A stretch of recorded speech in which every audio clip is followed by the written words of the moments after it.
Deuxième partie sur la vidéo sur les API web entre JavaScript et PHP. Donc là, je vais montrer en pratique le code source, je vais expliquer le code, ça va être une partie démonstration. En prérequis, pour pouvoir suivre cette vidéo, vous aurez besoin d'une base de données, d'un navigateur internet qui fonctionne sur votre site, du logiciel Postman, de VS Code pour programmer, ainsi que du logiciel Wireshark. Je vais commencer par la partie back, c'est-à-dire en PHP. Pour l'instant, je vais partir sur une API assez simple qui retourne juste un résultat quand on l'appelle. Pour cela, vous avez besoin d'aller dans VS Code et créer un nouveau fichier PHP que je vais appeler API getAccount pour récupérer des informations, par exemple, de mon compte.php. Mon fichier est prêt. Pour le moment, il ne fait rien. Par contre, c'est un fichier PHP. Je dois donc coder en PHP. On a vu que dans la première vidéo que les API côté PHP doivent forcément répondre quelque chose sous forme de JSON. Donc, je vais créer un tableau de retour que je vais appeler retour. À l'indice 0 de ce tableau, je vais mettre une valeur de retour. Et pour retourner ce résultat, nous avons besoin d'un JSON en code et d'un echo. Je lui passe mon tableau et je termine par point virgule. Voilà pour le moment mon API. Pour tester une API, c'est très simple, il suffit de taper son adresse dans un navigateur. Mon API s'appelle API getAccount.php. Quand j'appelle mon API, elle me répond bien. Si je vais voir dans les échanges réseau, je vois bien que l'appel de mon API a été fait. C'est une requête get qui a été envoyée, parce qu'un navigateur par défaut envoie des requêtes get. Et elle m'a répondu une valeur HTTP 200 avec ce texte-ci qui est le texte qui a été mis sous format JSON. Donc un tableau est entrecroché. Donc même si moi dans mon code j'ai mis un texte, je suis une API, lui, il me l'a mis sous forme de tableau. On va voir que maintenant si j'avais mis à l'espace 0, je vais mettre un indice, par exemple mon nom. Je vais rappeler mon API pour voir la différence. Quand je rappelle mon API, toujours avec le navigateur, je vois que maintenant mon JSON a été transformé. Il m'a répondu sous forme de crochet avec une clé, une valeur. Donc à l'indice 0, je suis une API. À l'indice non, je suis Julien Code. On peut aussi tester son API avec le logiciel Postman que je vous recommande. C'est l'un des logiciels les plus utilisés pour tester ses API car il a énormément de fonctionnalités, de tests. On peut étudier une requête avant son envoi, une requête après son envoi. On peut faire des macros, on peut faire beaucoup de choses pour tester ses API. Le logiciel se présente comme ça. Alors il est préférable de l'utiliser en version logicielle plutôt qu'en version en ligne. Pour appeler son API, c'est exactement pareil. On donne le lien de son API, getAccount. Moi, elle s'appelle account.php. Et quand j'exécute, je vois ce qu'elle me donne au format HTML, mais je peux le mettre aussi au format JSON. Ça permet de comprendre les réponses. Et on va pouvoir, avec Postman, travailler sur les entêtes HTTP, donc au niveau du header, au niveau du body. Donc là, une requête get dans le body, on sait qu'il n'y a rien, si vous avez bien suivi la vidéo précédente. Et pareil, dans la réponse, on peut travailler, voir ce qui se passe dans le header et dans le body. Voilà comment créer facilement une API. Alors généralement, dans son API, on va aller chercher des objets de sa base de données et on va les mettre sous forme de tableau pour les renvoyer au format JSON. Donc pour cela, on a juste besoin d'un peu plus de code. Je vous montre cela de suite. Pour se connecter à une base de données, on utilise souvent l'objet PDO. Donc on a besoin de son serveur, du nom de sa base et de l'utilisateur qui a les privilèges sur cette base. On fait un new PDO que moi je mets dans une variable globale pour pouvoir l'utiliser. Ensuite, je vais faire une requête pour sélectionner quelque chose. Je vais reprendre le code que j'avais pour le TP Film parce que j'ai déjà ma classe de fait, ce sera plus facile pour vous montrer. Donc la base de données s'appelle NoteFilm. Elle est sur l'IP pour moi 65 193. Le nom de la base, c'est donc NoteFilm. Et les privilèges, c'est ceux qui sont ici. Privilèges de la base. Généralement, je mets même login, même mot de passe. Je vais rester comme ça.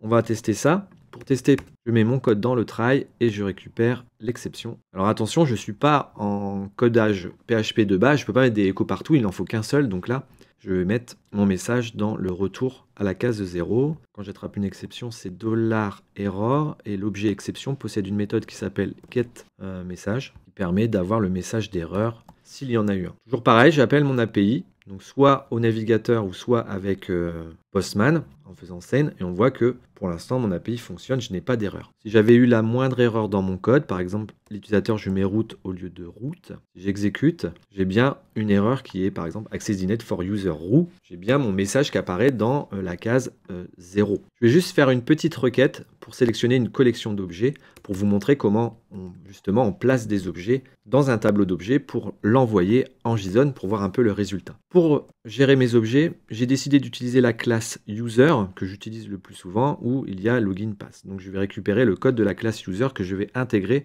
à mon projet. Donc une classe, ça a toujours le nom du fichier qui porte sa classe, user.php. Je vais recopier le code que j'ai l'habitude d'utiliser. Pour récupérer une classe déjà utilisée, rien de tel que de retrouver ses projets sur GitHub en allant parcourir ses repositories. On accède aux repositories en cliquant ici et on retrouve tous ces projets. Le TP NodeFilm, c'était le sujet que j'avais fait dans les épisodes 1 à 12 pour comment créer une application web PHP et j'avais dans mes classes normalement un user.php. Je vais recopier tout ce code parce que l'idée d'une classe est de pouvoir réutiliser proprement. Normalement, elle a les bonnes propriétés par rapport à ma base de données. C'est juste pour l'exemple, vous devez aller chercher vos objets, vos classes pour créer vos propres objets. Pour pouvoir utiliser une classe, j'ai besoin de l'inclure. Donc là, je vais faire un include entre guillemets user.php. Comme ça, j'accède directement à la classe. Maintenant que j'ai une classe user, pour créer un user, donc un objet user, j'ai besoin de le déclarer. Donc je vais l'appeler U1 pour user1.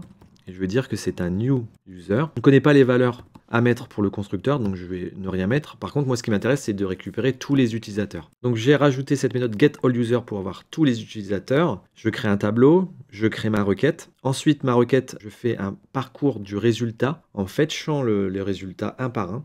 Et pour chaque résultat, j'ai un tableau avec un ID, isadmin et login, donc ce qui correspond à ma base de données. Et du coup, je peux créer un nouvel utilisateur avec ces données-là dans la variable le user. Et en fait, le user, je le rajoute à mon tableau d'utilisateur. Et à la fin, je retourne le tableau d'utilisateur. Maintenant que j'ai mon user, je peux appeler mon user et appeler la méthode getAllUser. Et tout ça, je le renvoie dans mon tableau de retour à l'indice user. Quand j'exécute la requête, le résultat est le suivant. Il m'a bien décomposé, le JSON encode m'a bien décomposé user et il m'a bien sélectionné 3 objets. Malheureusement, JSON Encode ne connaît pas l'objet user, donc pour lui, c'est un objet vide. Il y a quelques options à rajouter sur ces objets, sur ces classes, pour pouvoir avoir les informations. J'ai besoin, au moment où je récupère mes utilisateurs, de ne pas les positionner en objet, mais en tableau de valeurs. Donc j'ai besoin de faire un cast en tableau pour que dans mon liste de users, j'ai des objets. En fait, ce ne sont pas des objets user qui sont mis les uns avec les autres, mais des tableaux de users. Donc en fait, PHP va convertir l'objet en tableau. JSON Encode, du coup, va pouvoir me transformer ça. Et du coup, dans ma classe user, je vais bien me retrouver avec un ID, isadmin, avec les valeurs, le login. Voilà, j'ai tous mes objets qui sont convertis vraiment en brut. Alors on peut améliorer ça, hein, avec le code suivant. En fait, dans mon API, plutôt que d'avoir un JSON Encode qui travaille sur le retour, je vais faire une modification. Je vais remplacer les caractères particuliers avant de l'encoder en JSON. Du coup, maintenant, quand je vais appeler mon application, voilà, j'ai plutôt le user ID égale 1, le user admin égale 1. Du coup, je retrouve un peu de façon plus propre les propriétés de mes objets. Alors attention, PHP va transformer sans doute vos propriétés. Il va rajouter le nom de la classe devant la propriété. Normalement, la propriété, moi pour mon objet classe user, ici, c'est admin underscore, isadmin underscore et login underscore. Mais lui, quand il fait la conversion, lorsqu'on appelle le cast array ici, il va prendre l'objet le user, mais la méthode pour le mettre sous forme de tableau va rajouter le nom de la classe devant.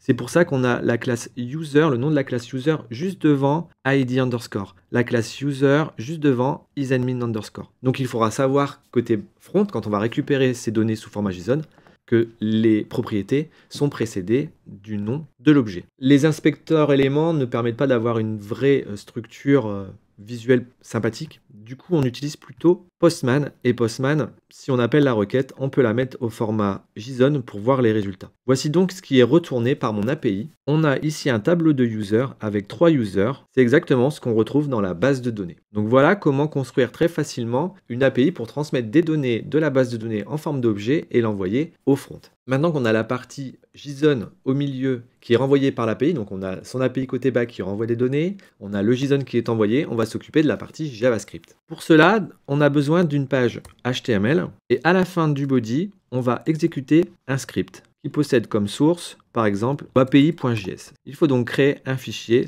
api.js. api.js, on va juste faire un alerte coucou en premier lieu pour voir si déjà le fichier est bien appelé au chargement de la page. Donc attention, c'est plus l'API qu'on appelle maintenant, c'est notre page. Donc moi j'appelle la page index qui est située sur mon IP dans un dossier que j'ai appelé TP et j'ai bien coucou qui s'affiche. Je vais quand même rajouter un petit titre en HTML pour bien voir où on est. Donc H1, je vais mettre coucou API. Donc là, je suis vraiment côté front. J'ai mon coucou qui se lance et j'ai bien coucou Julien, code API. C'est ici que je vais travailler. Ne mélangeons pas le côté back, donc la page PHP, et le côté front qui est la page HTML avec le code JavaScript. Je vais reprendre le code que j'ai mis dans le cours. Pour appeler mon API, je ne vais pas la mettre directement dans mon code, c'est pas très propre. Je vais créer cette fonction, je la démarrerai quand je cliquerai sur un bouton.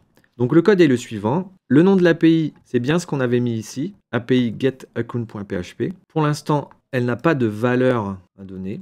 Pour l'instant, je vais mettre juste ça. Et le code, je vais vous l'expliquer maintenant pour que ça soit très simple à comprendre. Voici juste le code et l'explication. Voyons en détail le code. On a déjà la méthode fetch. Alors la méthode fetch est une méthode et cette méthode, on ne le voit pas ici, mais elle retourne un objet promise. Donc elle retourne une promise et on a vu dans la vidéo précédente qu'une promise, ça permettait de lancer une fonction asynchrone. Donc c'est-à-dire que fetch est une méthode qui se lance en parallèle d'autres. Et du coup, le temps que le fetch fasse son travail, donc appelle l'API et retourne, le JavaScript continue de s'exécuter et du coup, la promise, elle est dans 3 états. Soit elle est en succès, soit elle est en échec, ou soit elle est en cours, pending. Et du coup, comme c'est une promise, eh bien la promise possède une méthode .zen. Et la .zen, c'est une méthode qui s'exécute une fois que la promise est en succès. Donc en gros, le fetch va appeler l'API. Tant qu'elle n'est pas en succès, il ne se passe rien. Si elle est en erreur, hop, l'erreur va être attrapée par le .catch. Et lorsqu'elle sera en succès, c'est-à-dire lorsque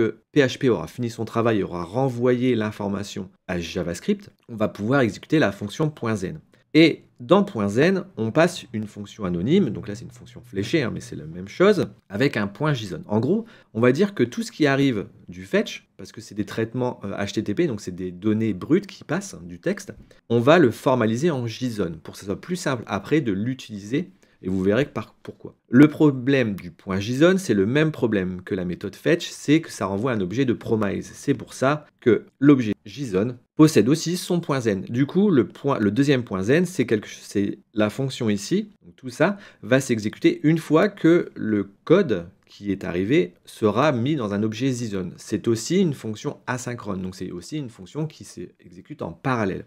Donc à chaque fois qu'on fait un .fetch, il faut savoir que l'API va être appelée, mais on ne sait pas à quel moment elle va être revenue. Ça prend quelques millisecondes et le code JavaScript continue à s'exécuter. Ensuite, les erreurs sont attrapées puisqu'une promise peut être dans un état d'erreur. Donc je rappelle, une promise, c'est un objet qui est retourné sous 3 états.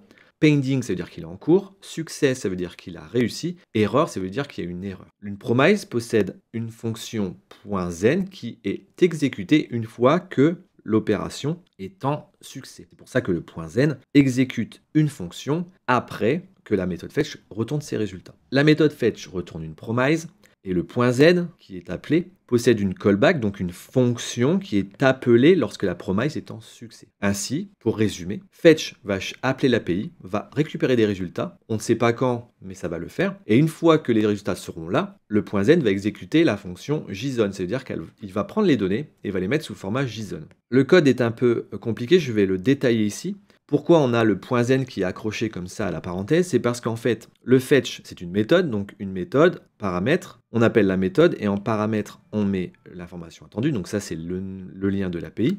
La méthode retourne un objet de type promise, donc dans une variable, et quand on a une variable, donc ici la variable devient un objet de type promise, la callback qui est passée en paramètre dans la fonction zen sera exécutée, jouée, une fois que l'objet promise sera en success. Tant que l'objet promise n'est pas en success, la méthode zen n'appellera pas la callback. Et du coup, cette notation-là peut être un raccourci en fetch. Tout ça forme l'objet, et le .zen, du coup, c'est le .zen sur l'objet qui est retourné. C'est pour ça qu'on a le fetch, parenthèse, le nom de l'API, .zen, accroché. En gros, on supprime l'étape de la mise en variable et d'appeler la méthode zen sur la variable. Du coup, on a ce genre de formalisme, et le .json ici, comme c'est aussi un objet de type promise, on aura un .zen juste après.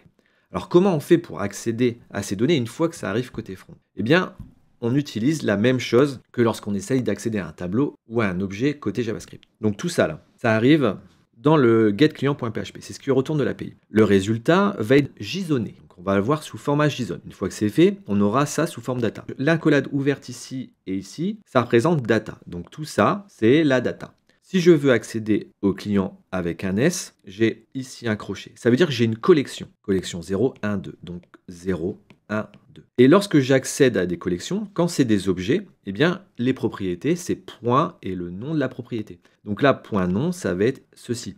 point adresse, ça va être ceci. Donc au début, c'est pas facile de jongler entre tableau, objet, crochet, indice, mais avec le console.log, il est facile de retrouver, ou vous mettez un point d'arrêt sur data, et vous verrez qu'il est très facile de retrouver en gros vos informations. Vous mettez un point d'arrêt sur votre API et vous regardez dans votre objet comment accéder aux valeurs, si c'est des objets, des tableaux, etc., etc. Un petit exemple ici. Si la donnée est dans un crochet, on va utiliser l'indice du tableau, d'accord? Et si la donnée est un objet et on utilise accolade, on va utiliser le nom de la propriété précédé d'un point. Par exemple, ici, on a client S, donc client c'est ici, indice 0, donc on va parler de ce client-là.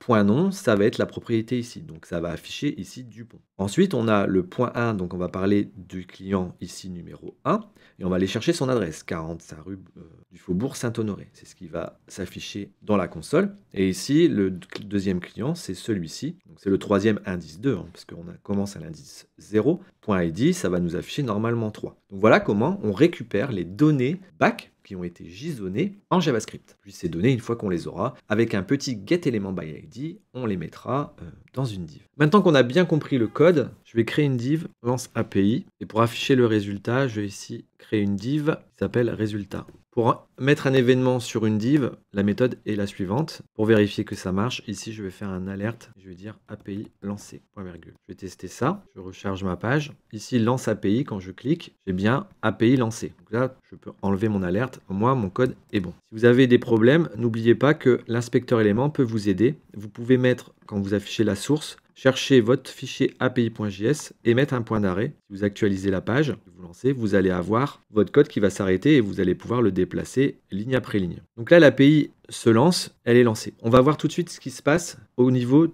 du réseau. Donc, je lance mon API, première page, valeur, c'est la donnée qui va être envoyée, mais vous n'êtes pas obligé de rajouter une valeur get donnée égale valeur, ça vous n'êtes pas obligé, vous pouvez mettre juste le nom de votre API. On va lancer l'API et on va regarder ce qui se passe. Donc là, j'ai une réponse. On voit bien que dans le réseau, ce qui s'est passé, on a bien appel à l'API getAccount. Dans l'entête, on voit bien que c'était ça qui a été envoyé. Donc, on appelle bien getAccount. Donnée égale Julien code, c'est ce que j'ai mis dans mon code source ici. Julien code et donnée égale valeur. Julien code va dans valeur. Mais vous n'êtes pas obligé. En en-tête, on voit bien que c'est une requête de type get. Ça lui passe la valeur de cookie parce que ça reste entre le navigateur et votre serveur back. JavaScript se comporte comme si c'était votre navigateur. Et du coup, la réponse est bien une réponse HTTP avec 200 pour le code OK. Le cookie est passé avec le numéro de session. Le monde n'a pas de session PHP, mais on verra après qu'on peut en mettre une. Et la réponse est bien une réponse avec un code 200, OK. Et si je regarde l'aperçu, j'ai bien les données sous ce format-là. L'avantage, c'est que maintenant, quand je suis en source, après mon fetch, et après que la réponse ait été JSONée, j'ai bien mes données sous format JSON. Et du coup, en JavaScript, ça te donne complètement des objets. À l'indice 0, je suis une API, parce que à l'indice 0, je suis une API. À l'indice user, j'ai un tableau de user avec les informations, donc je peux récupérer quasiment ça en front et l'utiliser. Et à l'indice non, j'ai Julien code, parce que à l'indice non, j'ai Julien code. Et à l'indice user, j'ai récupéré les utilisateurs qui ont été après mis sous format JSON. Les utilisateurs sont ici, user ID admin. Et ce que j'expliquais tout à l'heure, c'est que c'est pas juste les propriétés qui sont affichées, mais c'est les propriétés précédées du nom de la classe. Donc là, vous avez vu dans cet exemple-là, je suis en get et du coup, je peux passer un paramètre. J'ai passé un paramètre ici qui s'appelle une donnée, mais je peux lui donner le nom que je veux. Traitement de formulaire, on sait que en PHP, pour récupérer une valeur get, il faut faire $get. Donc en fait, ici, je vais rajouter dans retour un champ get, mes données get, et dedans, je vais mettre, alors bien sûr, il faut sécuriser avec un if set $get, get en majuscule. Le nom de la donnée, c'est le nom que je passe ici, donc c'est ça, je l'appelle donnée, mais j'aurais pu lui mettre un autre nom. Si ça existe, alors ici, je peux mettre dans cette variable la valeur de mon get. Si je tape juste au format JSON, on voit bien que je n'ai pas champ get, celui-ci. Mes données get n'est pas envoyé parce que sûrement que get données n'existe pas. Je peux passer ici des paramètres. Donc je peux mettre comme clé, par exemple, je vais mettre données, Et ici, je vais mettre youpi. Vous voyez, ça me construit ma requête automatiquement. Clé, valeur. Si je fais un send, que je le mets au format JSON, on voit bien qu'en fait, il a reçu quelque chose parce que mes données get sont arrivées. Dans le code, mes données get ici a été initialisée avec la donnée qui a été envoyée. C'est pour ça que je retrouve mon youpi ici. Si ici, je mets un mauvais nom de données, que je relance, je me remets au format JSON, on voit bien qu'ici, il n'existe plus. Parce que quand on fait un get, on prend en compte le nom de la variable. Et nous, dans notre cas, c'est données, D-O-N-N-E. Si j'envoie un autre nom, ici j'ai donné DDD, bah, il n'est pas pris en compte. Donc voilà comment envoyer des données à son API. Et ça, le $getDonnées, ça pourrait être un identifiant utilisateur, ça pourrait être une valeur qu'on peut mettre dans une base de données avec un update. On peut faire ce que l'on veut. Je montre maintenant l'exemple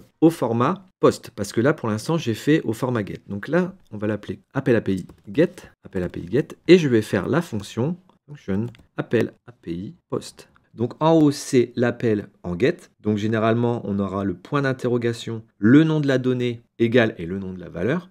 Par contre, en post, on aura l'appel de son API et on devra lui passer un tableau d'objets, donc avec les propriétés méthode, body et header. Donc ça, c'est propre au post. Et pour que ça communique avec le PHP, donc on essaye d'encoder ces données en application form URL encode, c'est-à-dire qu'on va simuler l'envoi d'un formulaire. Du coup, les données devront être dans un tableau d'objets en JavaScript pour être passées en post. Voici le code. C'est sensiblement le même, sauf que ici, les données, j'ai besoin de les mettre sous un format spécial. C'est-à-dire que je dois créer un tableau d'objets avec mes clés et mes valeurs. Donc je peux en mettre plusieurs. Hein. Je peux mettre nom de la donnée, la valeur, nom de la donnée, valeur. Donc dans Toto, il y aura Titi. Et ensuite, je dois encoder les paramètres au format URL encode data. C'est pour remplacer les espaces par les pourcentages et des chiffres. Et du coup, là, le fetch, en fait, en plus de l'API, donc l'API, c'est bien API get account, je passe un objet pour compléter, parce que mon fetch peut soit recevoir une paramètre ou deux, et le deuxième paramètre, en fait, c'est un objet. En fait, c'est l'entête de la requête HTTP où on retrouve la méthode, le body, parce qu'on a vu que dans une requête HTTP de type post, souvenez-vous la première vidéo, le body, c'est là où sont les données post. Donc c'est là où on va retrouver URL encode data, donc les données data qui ont été encodées de façon URL. Et par contre, le content type, ça c'est propre au PHP, il faut que ça soit au format XWWW form URL encode. C'est pour avoir le même comportement que les formulaires. Et donc à ne pas avoir trop de modifications à faire dans votre code. Donc appel API post, je vais faire un deuxième bouton, donc ça c'est lance API get. Et je vais faire un deuxième bouton, lance API post, où là du coup l'événement est positionné getElement by ID, sauf que là je lance l'ID post, add event listener, je rajoute un événement click, mais là j'appelle getAPI post. On va tester ça. Bon, hop. Donc là j'actualise mon site, j'ai bien mes deux boutons prêts à démarrer. Je vais vider ce qui est en réseau. Quand j'appelle API get, j'ai bien ici une requête get. Quand j'appelle API post, j'ai bien dans le réseau, on voit bien qu'il y a eu un appel. Ici, une requête post a été lancée. Et regardez, donc la réponse HTTP du serveur, c'est bien 200 OK. Hein, il m'a bien renvoyé mon API, ça pas de problème, c'est juste l'appel qui est différent. Mais en appel, j'ai pu envoyer des données de type formulaire. Donc c'est comme si j'avais écrit un formulaire avec deux champs données 2, enfin un input name données 2 et un input name Toto, et j'ai récupéré les valeurs Titi et Julien. Et bien pour traiter ce formulaire, en gros ici, si je retourne dans mon API, je vais tester que j'ai une valeur post. Si j'ai une valeur post qui s'appelle Toto, il devrait me donner Titi. Donc si j'ai une valeur post qui s'appelle Toto, dans le champ mes données post, donc c'est une nouvelle variable que je me crée de retour, je mets ce que j'avais mis dans Toto. Donc là, normalement, si j'appelle API post, en variable de retour, j'ai bien mes données post et j'ai bien Titi qui est arrivé. Parce que dans $données post Toto, il y a Titi qui a été envoyé. Effectivement, ici, dans la requête de type post, dans la donnée Toto, il y avait Titi. Dans la donnée Toto, il y avait Titi. Donc dans mes données post, il y a Titi. C'est pour ça que ici, dans l'aperçu, mes données post, il y a bien Titi. Voilà comment on passe des données post entre une API web JavaScript et un back PHP. Au niveau de Postman, si vous voulez tester votre API au format post, ici dans Get, vous allez changer, vous allez choisir post. Et ici dans le body, en fait, il faut mettre le format XWForm encoded parce que sur PHP, c'est comme ça que c'est mieux géré avec le $post et $get. Et là, vous mettez Toto et en valeur, on va mettre cette fois-ci pas Titi mais Tata. Et si je send, que je me mets en JSON, j'ai bien mes données post où j'ai bien eu Tata. Si je rajoute aussi données get égale titi-tata tutu, j'envoie ça. J'ai bien eu une donnée get d'envoyer tutu et une donnée post envoyer tata. Donc là, le back me répond ce qu'il a envoyé. Donc on arrive bien à envoyer quelque chose au back.